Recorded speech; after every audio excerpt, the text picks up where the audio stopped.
আজ বেড়াতে গিয়ে সারার সাথে বিশাল এক অঘটন ঘটে গেল। এর জন্য সারার খুবই মন খারাপ, সারার ইটটা মাটি হয়ে গেল। সব বের হয়েছে। আল্লাহ, আমার মাইক্রোফোনটা নিয়ে আসতে পারতাম রে। সব বের হয়েছে, আমরা সবাই মিলে যাচ্ছি জ্যাঠাদের বাসায়।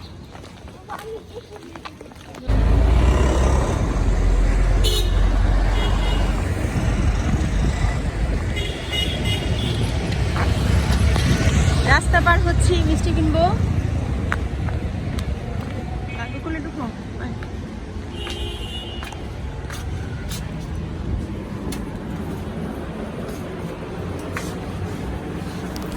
হ্যালো ভিউয়ার্স, আসসালামু আলাইকুম। সবাই কেমন আছেন? সবার ঈদ কেমন কাটলো? আমার কিন্তু ভালো খারাপ দুটোর মাঝামাঝি, বেশি ভালোও না আবার বেশি খারাপও না। এই তো ঈদের দিন তো যেরকমই কেটেছে, ঈদের পরের দিন আমরা সব বোনেরা, মা চাচিরা, বোনের মেয়েরা সবাই একসাথে মিলে জ্যাঠার বাসায় বেড়াতে যাচ্ছি। কারো বাসায় বেড়াতে গেলে তো আর খালি হাতে যাওয়া যায় না, তাই দোকান থেকে আমরা মিষ্টি, দই সব কিছু কিনে নিয়ে তারপরে এখন যাব। আর ওনাদের জন্য নিয়ে গেছি ঠিকই, ওনারা খেতে পারেনি। আমাদের ভুল হয়ে গেছে, কারণ ওনাদের ডায়াবেটিস ছিল, তো ওনারা তো আর মিষ্টি খেতে পারে না।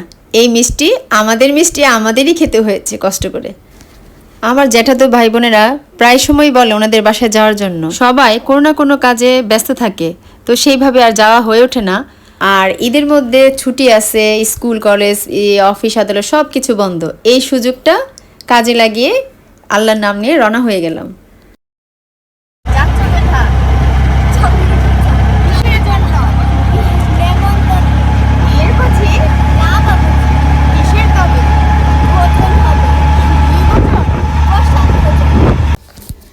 সারা তার বইয়ে নেমন্তন্ন কবিতা বলতে বলতে আমরা চলে আসলাম আমাদের জ্যাঠাদের বাসায়। এই যে সবাই আস্তে আস্তে ধীরে ধীরে ঢুকছি। অনেক দিন পর তাদের বাসায় আসলাম। ওনারা এই বাসাটা নতুন করেছে, তাদের বিল্ডিংয়ের কাজ এখনও বাকি, লিফটের কাজ এখনও বাকি আছে। আর এই তো আমরা বাসায় ঢুকে পড়েছি, দেখেন। আর সব বোনের মেয়েরা একটা সোফার মধ্যে ঠাসাঠাসি করে বসছে। তারা অন্য সোফা খালি রাখছে, তাও অন্যটার মধ্যে বসবে না, ওরা একটার মধ্যে সবাই মিলে ঝিলে বসবে, এই অবস্থা। তারা খুবই মজা করেছে, কিন্তু এখানে সারার খুবই মন খারাপ। আর কি কারণে তার মন খারাপ আপনাদের সাথে এই ভিডিওর মধ্যেই তারা শেয়ার করব। ভিডিওটা পুরো দেখতে থাকেন, তাহলেই বুঝতে পারবেন সারার সাথে আজকে কি হয়েছে।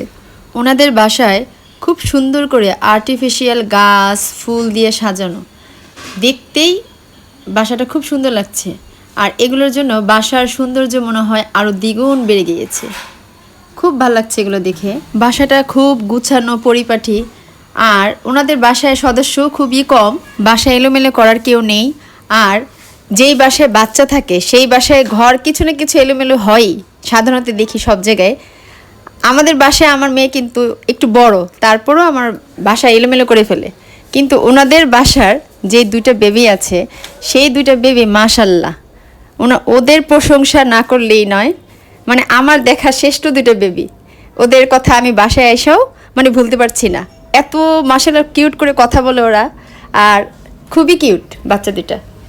আর ওনাদের বাসাটা ছিল খুবই খোলামেলা, ওনাদের দিনের বেলা লাইট জ্বালানোরই প্রয়োজন নাই, এই অবস্থা। আর এত বাতাস, ফ্যান না ছাড়লেও মনে হয় যে পুরো রুম এসির মতো ঠান্ডা হয়ে যাচ্ছে, এত বাতাস, খুবই ভালো লাগছে। আর এই যে ওনাদের বাসার পাশেই একটা স্কুল অ্যান্ড কলেজ, স্কুলটার নাম সম্ভবত বাদশাহ ফয়সাল স্কুল অ্যান্ড কলেজ। আর এই স্কুল অ্যান্ড কলেজের যে বিশাল মাঠ, ওনাদের বাসা থেকেই দেখা যাচ্ছে মাঠটা বিশাল বড়। আর এখানে সবাই এসে খেলাধুলা করে, বাসা থেকেই দেখা যায় ওদের খেলাধুলাগুলো। আর এই তো আমার জ্যাঠাতো ভাই একটু পরপর খাবার এনে দিচ্ছে আর বলতেছে, তোরা কিন্তু আজকে বাসায় যেতে পারবি না, আজকে কিন্তু আমাদের বাসায় থাকতেই তোদের হবে। আর এই হলো ওনার একমাত্র পুত্র সন্তান। আর ও মাদ্রাসায় পড়ে, ও আমাদের সাথে একটা সূরা শেয়ার করেছে। আর আপনারা সরাসরি তার মুখ থেকে শুনেন।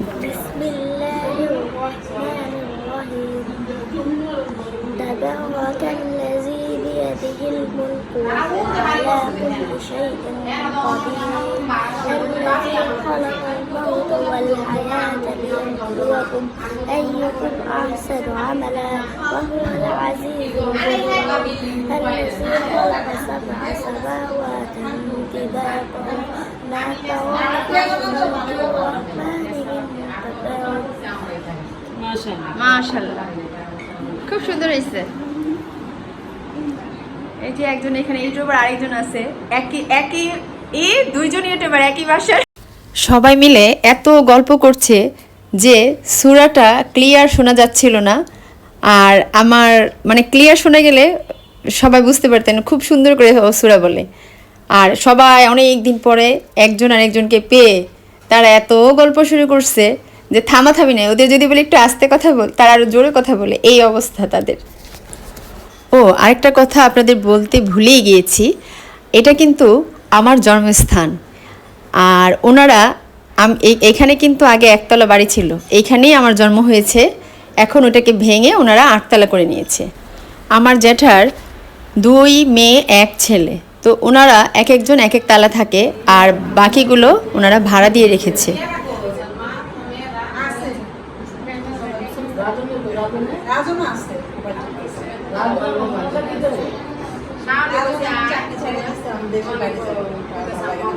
তো এই যে আমার জ্যাঠাতো বোন, উনি হচ্ছে বড়, সে কিন্তু খুবই সুন্দরী। আর সে রান্নাবান্না আমাদের জন্য করে উপরে উঠে আসছে। অনেকক্ষণ পর সে আসছে, আসার পর সবাই মিলে গোল মিটিং করে তার সাথে আমরা কথা বলছি, তার কথা শুনছি। মানে খুবই, সে আসলে মনে হয় বাসার মধ্যে একটা, আমাদের বাসায় হোক আর ওনাদের বাসায় হোক, মানে আমাদের খুবই ভাল লাগে, তার কথাগুলো শুনতেই আমাদের ভাল লাগে। আর ওনার হাজবেন্ড একটু অসুস্থ, সবাই আমার দুলাভাইয়ের জন্য দোয়া করবেন। কথা বলতে বলতে দুপুরের খাবার সময় হয়ে গিয়েছে। এখন আমরা 4তলা আপার বাসা, তো উনি আমাদের জন্য অনেক কিছু রান্না করেছে, মজার মজার খাবার। তার প্রত্যেকটা রান্নাই ছিল খুব মজার।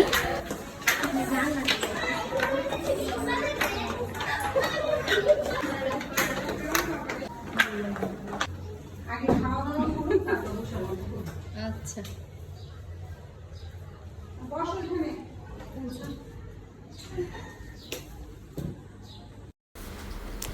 আপা ঘুরে ঘুরে তার বাসাটা আমাদের দেখাচ্ছে, আর তার বাসাটাও খুবই সুন্দর। পুরোটা বাসা জুড়েই আলো বাতাস। ও একটা কথা বলতেই তো ভুলে গিয়েছি, বললাম না আজকে সারার সাথে কি হয়েছে শেয়ার করব। আজকে কি হয়েছে জানেন? আজকে হয়েছে, আমরা যখন বাসা থেকে বের হই, আমরা সবাই রেডি, তো উবারে ফোন করব, উবার দিয়ে আসবো আমরা। এখন উবার আসতে 15 মিনিট লেট হবে, এর জন্য আর উবারে কল করিনি। বাসা থেকে নেমে সবাই বলতেছে উবারে আর ফোন করা লাগবে না, গলির মাথায় গেলেই অনেক গাড়ি পাওয়া যাবে। তো গলির মাথায় গেলাম, অনেক গাড়ি, পুরো রাস্তা ফাঁকা, সিএনজি আর সিএনজি অভাব নেই।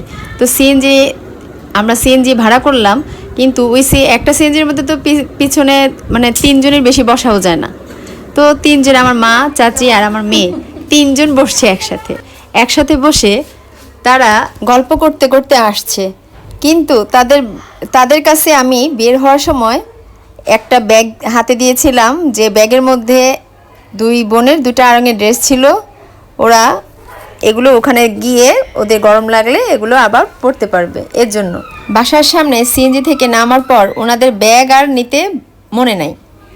এখন যেই শুনছে সারা তার জামার ব্যাগ সিএনজি থেকে নামায়নি, সারা তো একেবারে মন খারাপ যে তার ঈদের নতুন আরেকটা ড্রেস হারাই গেল। এখন সে সারাক্ষণ মন খারাপ, তাদের বাসায়ও মন খারাপ, আসার সময়ও মন খারাপ। আর সে সবসময় বলতেছে আমার ড্রেসটা যদি কেউ পরে তাহলে যেন আল্লাহ তারা যেন একটু সুন্দর না লাগে, তারা যেন একটু না মানায় ওই ড্রেসটা। এইভাবে সে দোয়া করতেই আছে। ছাদে উঠে দেখি আরও বিশাল অবস্থা, আশেপাশে হাইরেস বিল্ডিং উঠে ভরে গেছে। এই সব জায়গায় আগে ছোট ছোট একতলা ঘর ছিল, টিন শেড বাড়ি ছিল, এখন আর কোনো টিন শেড বাড়ি ঘর পাশে, ওনাদের পাশেও কিন্তু একটা পুকুর, বিশাল বড় পুকুর ছিল, সেটাও কিন্তু নাই। সব ভরাট করে বাড়ি উঠে একেবারে পুরো আশেপাশে সব ভরে গেছে। ওনাদের ছাদের ওপর আমার আরেক বোনের ছেলে কবুতর, মুরগি এগুলো ওরা পালে। এই যে দেখেন মুরগিটা আমাদের দেখে এদিক ওদিক ছোটাছুটি করছে। মুরগিগুলো ছাদের উপর ছাড়া থাকে, তো আমাদের সবাইকে দেখে সে খুব ভয় পাচ্ছে, এর জন্য এদিক ওদিক ছোটাছুটি করছে। এগুলো কি মুরগি কে বলতে পারবেন? আমি জীবনে প্রথম দেখছি এই মুরগিটা। ছাদের উপর মুরগি পালে, কি সুন্দর। ছাদের উপর ঘোরাঘুরি করতে করতে সন্ধ্যা হয়ে আসছে, তো আমাদের তো যাওয়ার প্রায় সময় হয়েই আসছে। তারপর আমাদের জন্য তারা নাস্তা রেডি করে রাখছে, বলছে তাড়াতাড়ি নামার জন্য। এই তো নামার পরে দেখেন ওনারা কত কিছু রান্না করে রাখছে। এগুলো খেতে খেতে আমরা আর নড়াচড়া করতে পারছি না, এই অবস্থা।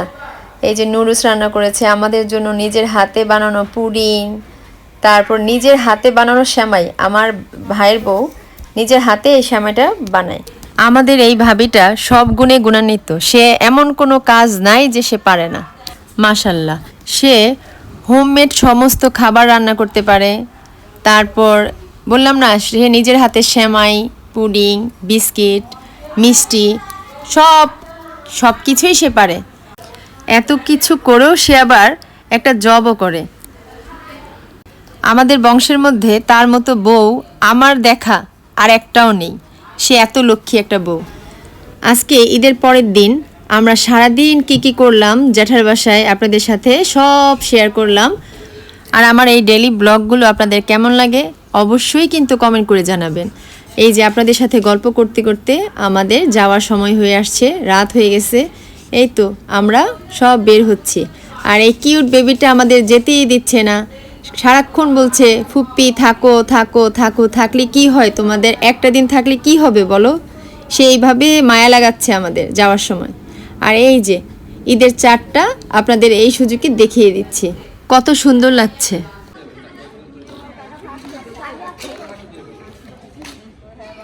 আর আসার সময় সবাই সিএনজিতে করে গেছে, কিন্তু আমরা সিএনজিতে করে যাইনি, আমরা রিকশায় উঠেছি। আমার রিকশায় উঠতে খুব ভালো লাগে। রিকশায় উঠলে মানে আশেপাশে সব ভিউ সুন্দরভাবে দেখা যায়, আর খুব ভাল লাগে। বাতাস খেতে খেতে যাচ্ছি। আর এই দেখেন সংসদের সামনে দিয়ে যাচ্ছি, সংসদে কত ভিড়। এই তো আমরা এখন বাসায় চলে আসছি। আর আমাদের বিল্ডিংয়ের মধ্যে বেশিরভাগ মানুষই গ্রামে চলে গেছে ঈদ করতে। সিঁড়িগুলো লাইট জ্বালানোর কেউ ছিল না, এর জন্য অন্ধকার লাগছে। আজকের মতো এখানেই শেষ। আল্লাহ হাফেজ।